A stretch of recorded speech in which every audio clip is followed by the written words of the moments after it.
Have you ever wondered what goes on inside a 911 dispatch center? Watch this video and find out for yourself. Hi, Alice. Hi. Where are we going, Paul? We're going to the 911 dispatch center. This will today. be fun. Yeah, it will be. It'll be interesting to see what goes on behind scenes. The tour started with a detailed slideshow presentation of how the Lee County, Florida 911 Dispatch Center works. It's long but quite enlightening.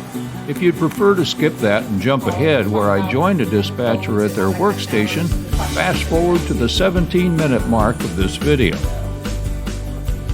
So no matter what you do in Lee County, if you're calling 911, you're going to get a police agency first. That's not the case with everywhere you go, but that's how it is in Lee County. So we have 4 primary public safety PSAPs, public safety answering points, and that's going to be the Sheriff's Office, Fort Myers Police Department, Sanibel Police Department, and Cape Coral. So anytime you call 911, it's going to ring into them first, and then if it's determined fire or medical, fire, it would be in Cape, but primarily fire or medical, it's going to get transferred. The call will then transfer into our agency, and then we'll process it. So way back in the day when 911 first started, you basically had a phone on the wall that rang in 911, no caller ID, no location, no nothing. The only benefit of that was back then people only had landlines, they didn't have cell phones. So it was much easier to find people in a way. And you could also hold that line. So if a kid was playing on the phone, for example, he'd hang up, but if you kept your line open at 911, every time he'd pick up the phone, you're like, I'm still here, to try to track him down. Next, we kind of went into we would get caller ID. We would have like a little box that would at least give us a phone number that we might be able to trace. Then we advanced into enhanced 911, which was wireless phase 1. And that would be if you're calling from your cell phone, it would give us a tower site, which that could be miles and miles and miles radius. So really not dispatchable location, but at least we get a phone number, we might be able to trace it. And get the cell provider, the person's name on the account. Maybe we could find the emergency that way. Then we advanced into wireless phase 2, which is a much more accurate location, and it is a dispatchable location. So what that does is it takes 3 towers and triangulates. So it hits the towers and then kind of pinpoints a more accurate location. We can dispatch to that. Still not 100% accurate, which is why we always ask the address of the emergency. People I know sometimes get frustrated, like, don't you have it? Can't you see it on my screen? And we do most of the time, but we want to make sure that it's right. We also need to make sure that maybe you're calling for an emergency, but it's not your emergency. You might be calling for, your daughter who's in Fort Myers versus you're in, down in Iona. So when I talk screen information, what FGCU and FHP do not get is they don't get all this information. So when we answer a 911 call, where it gets transferred from the primary PSAP to us, it's going to provide us the phone number. And it's also going to provide us the lat and long of where you're at. And it'll also give us, it's called an emergency service number. Don't need to get into all the technicals, but basically, based on your location that it's pinpointing you and giving me that lat and long, it's telling me that this is the law enforcement agency that should handle your emergency, this is the fire agency that should handle it, and this is the medical response. Based on that, that's how it gets transferred, or it rings into the correct 911 center. So as long as, for example, this was the sheriff's office, as long as they had operators available to answer the phone, then it would ring into them. Every now and then you might get a case of just really big overload, and then it would alternate route, or it would pop up into like a countywide ring, and then any agency may answer it. So you may end up getting Cape Coral when you're in the city of Fort Myers. So that does happen every now and then, but primarily it's going to get routed to where it needs to go, as long as your lat and long is accurate. So then we have the mapping that we get to see. So we're also very fortunate to see that we get 2 little circles. So it's almost like kind of like the circle of certainty, what we call it.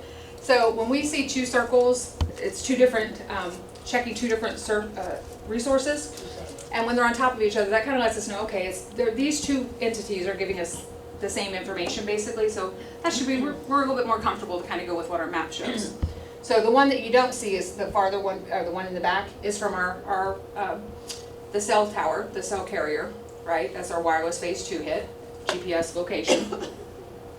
The other one is rapid SOS. So many years ago, Not many, maybe 10. I often attended a class that was has anybody ever ordered Uber, right? Have you ever ordered pizza? And most of the time they find you pretty close, right? I mean, I've been at a conference, I've called for an Uber, I walked outside at the front and they like roll right up to me. But 911 would have trouble finding you. And that's because Uber and Pizza Hut can use your device location, but 911 at the time could not. So when you download an Uber app, you say, hey, I agree to let you have my device location. That's how they find you. Well, this is what Rapid SOS does for us now, is using your device location to help pinpoint where you're at. So we get the cell tower, or the cell triangulation from your cell carrier, and we also get your device location. In most cases, it has to be a little bit of a newer phone and newer operating system. So, I mean, we're just about out of where people don't really have the ones that don't work anymore. And so when we have that, then we're usually able to pin down your location much more accurately. Okay. But we're still gonna ask, because we wanna make sure. So the other thing is kind of important to know, we always ask twice. We're gonna ask you the address, and that's because we're gonna put it into our system. We're gonna make sure it verifies it's an actual valid address within our computer system, and then we're gonna have you repeat it. And so that is also to check us to make sure that I selected Veronica Shoemaker instead of Verona, or that what we have listed in our system is correct. So we're always gonna ask you twice. We always also try to obtain, your unit location, or if you're at a business, maybe you're at Walmart, I need to know, do I need to come through the grocery side or the merchandise side? And that's because if you think about it, especially when it comes to medical care, you need that ambulance, the responders on that truck, they need it at your side as quickly as possible. So if I don't tell them which entrance is gonna get to you most quickly, that's gonna delay them getting to your side, right? So we do ask a lot of questions about addressing, but that's the only reason why. We wanna get, especially with medical problems, we wanna get those medics at your location and at your side to start providing you care as quickly as possible, and without any question, without any confusion about where do I need to go. So, as I mentioned, we're a secondary PSAP. We dispatch for any emergency transport ambulance in the county. So if you're getting a 911 ambulance, that is dispatched by our agency. Now there are a couple of non-emergency ambulances, Brewster, Ambutrans. Those are more from like facility to facility or more inter-facility type transfers. We do not dispatch for them. But if you've called 911 and you need an ambulance, we're the only ones that will dispatch that ambulance to you. Additionally, we dispatch for 19 of the 21 fire districts in Lee County. So the only ones we do not dispatch for are the airport and then Cape Coral Fire. So Cape Coral currently, and forever, I don't know, if you call 911, you have a fire-related event, then that will stay with Cape Coral. They dispatch, the police department dispatches for their fire.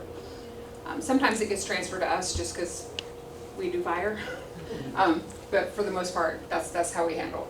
So we have 19 different districts. They all kind of have different rules, but they've also come to an agreement of certain response plans, and so it's made things a lot easier.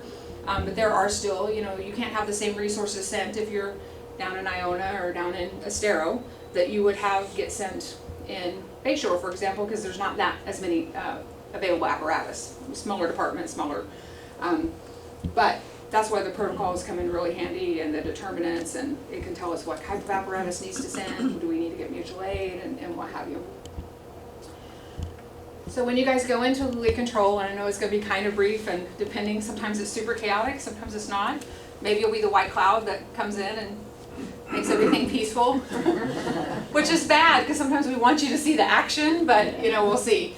But you're going to see the on-duty staff. We typically have we have 12 consoles in the main room that we use, so 12 positions. Our minimum staffing is 8 during the day and 6 at night. I think today we're actually a little high on staffing. We actually have a couple people out doing a little bit of training, so I think there's maybe 9 or 10 in there today. We also cross-train, so you've got call takers and dispatchers. They're kind of two really different skill sets, but we try to make sure everybody can do both. That helps benefit staffing. It also just makes us better at each job. If I'm a call taker and I've never dispatched, not saying you can't be a good call taker, but it helps to have that dispatch perspective.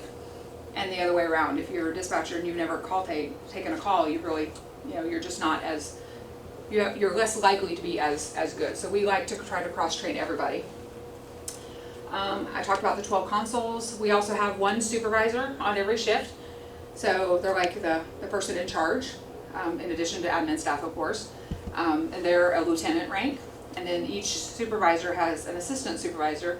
That way they can take vacation every now and then. Kind of important for them to have a day off. So they'll fill in for them. So they're kind of like fill-in supervisors.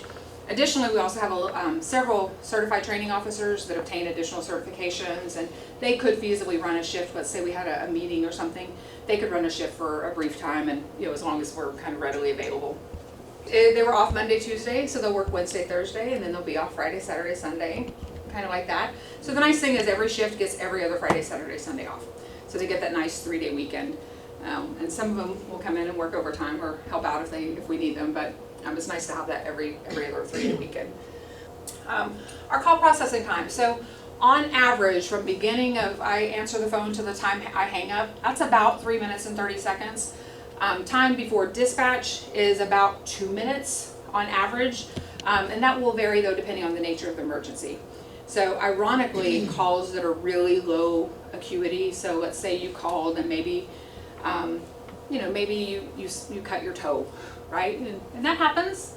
And as long as it's not bleeding serious, that's typically a lower level call.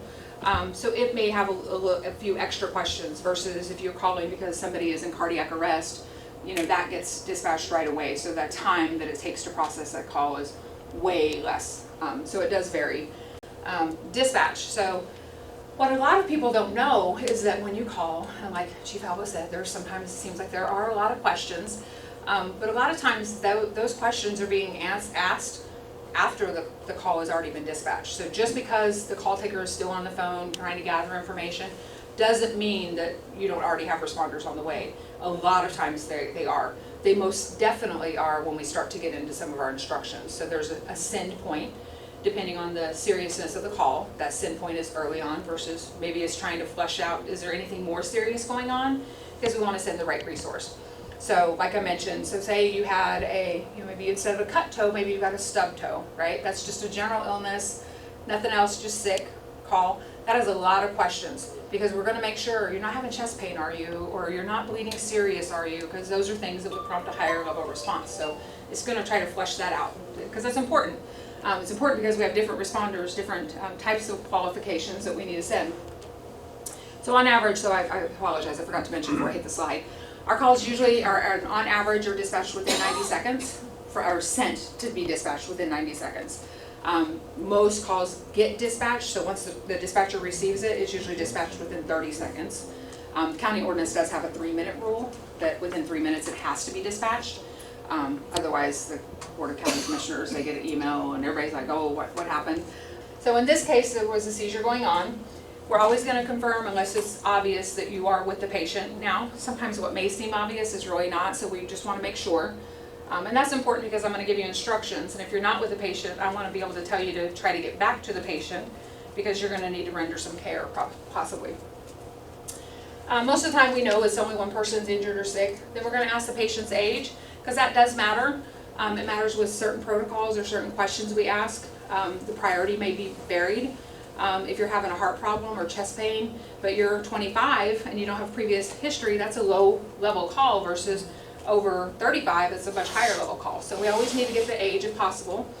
And then gender, that's another one that does make a difference. If I'm on an abdominal pain card, it's not going to ask me about testicular or groin pain if you're a female, so it's important. And then we also need to verify that the patient is awake and that they are breathing.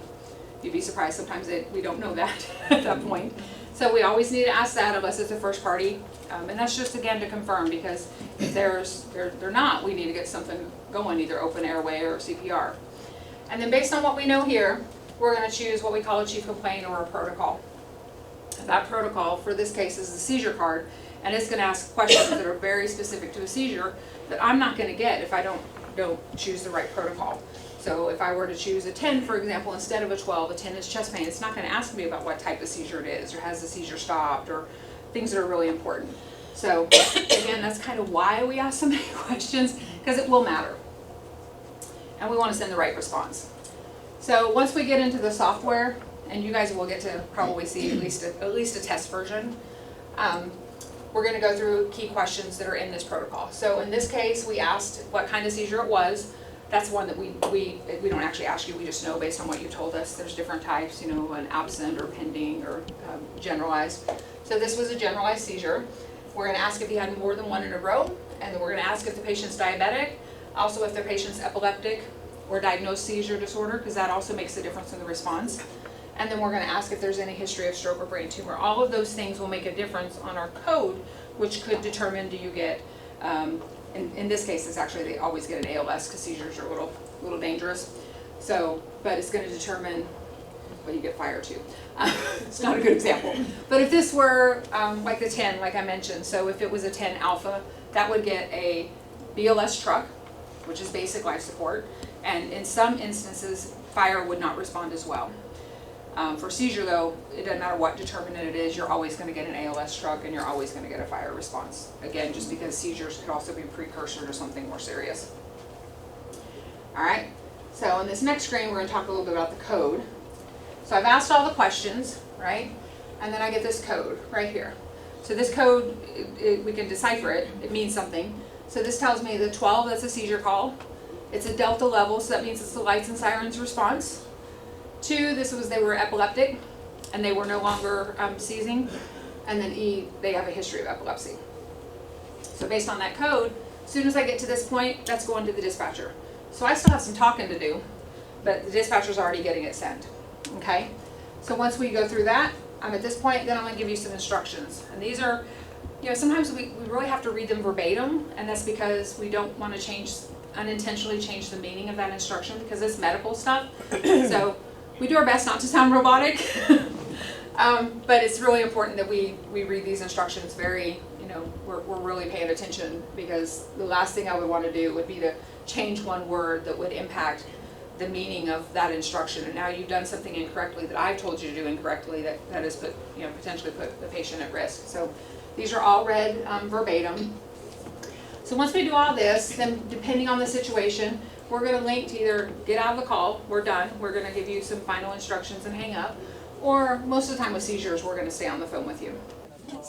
Basically, this is our phone system here. These are all our 911 trunks. We have 10 trunks that can come in at any time. We have 4 lines that are non-emergency. We have direct lines to hospitals. This is our map where we can see when people call in where their cell phone hit is. This one was just recently near I-75, so it's kind of what it looks like there.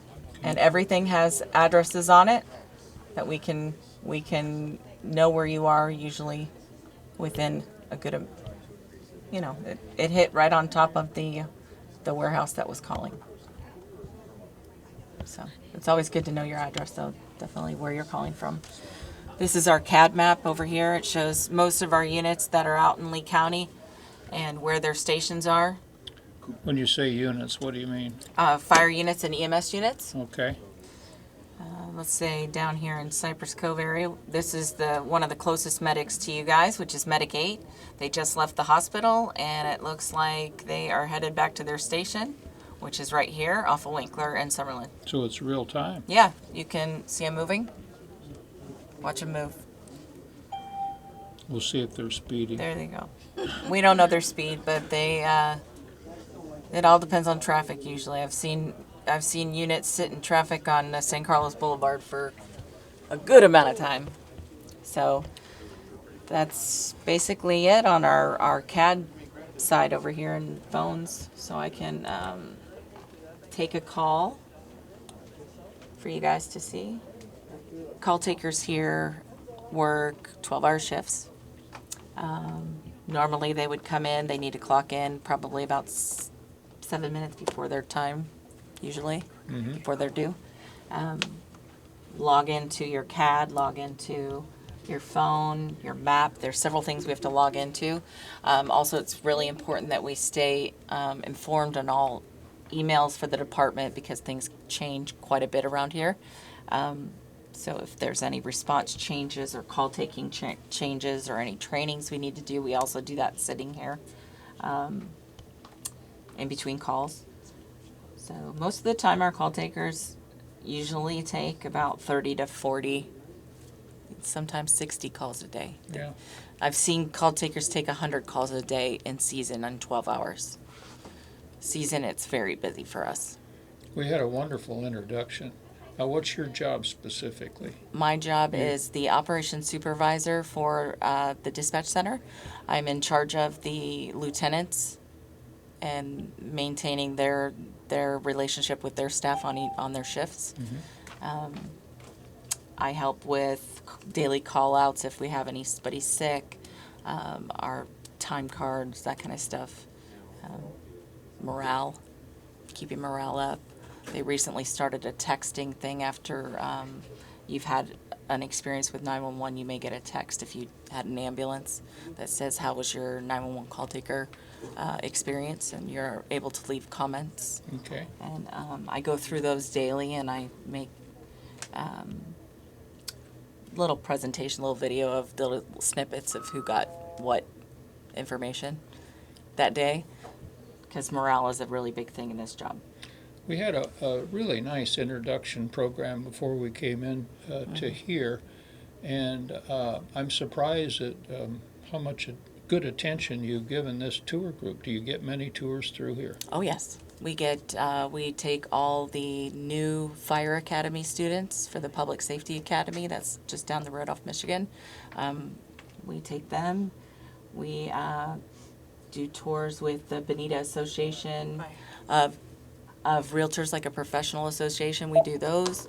We do tours for the new EMS students as well. And we also do for fire departments. Any of our fire districts come and they can sit in and listen as well. How do you recruit? I would think it'd be difficult. It is very difficult, but two of the local high schools in our area have just started a program where where they're taking students from 9th all the way to 12th grade and having an actual lab kind of class each year to where they could get the hours to get the certification for a public safety telecommunicator by the time they graduate high school.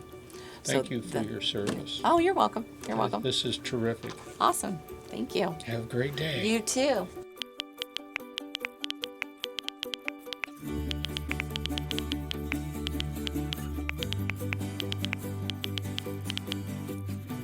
It's a way for people who may not be able to make a voice call, for example, hearing impaired people or people in dangerous situations, which require them to remain quiet, to communicate directly with emergency services without the use of a third-party service. And to receive instructions from trained Lee County call takers about how to handle your situation until help arrives. There are a few things to know about this service that are critical to getting you the right help to handle your situation. Use a voice call whenever possible and text to 911 when it isn't. When texting, enter 911 into the to field. Do not include dashes.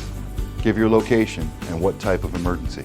Keep your message brief, 160 characters or less. Be ready to answer questions from the 911 call taker. Do not send images, emojis, or anything other than plain text. Group text won't work. Text 911 only. Our mission is to provide you with the best possible service we can. By following these simple steps, you can ensure that our team has what it needs to quickly dispatch the right responder for your situation. I'd like to thank Lee County Communications for providing such a great tour. We really appreciate it. Thank you.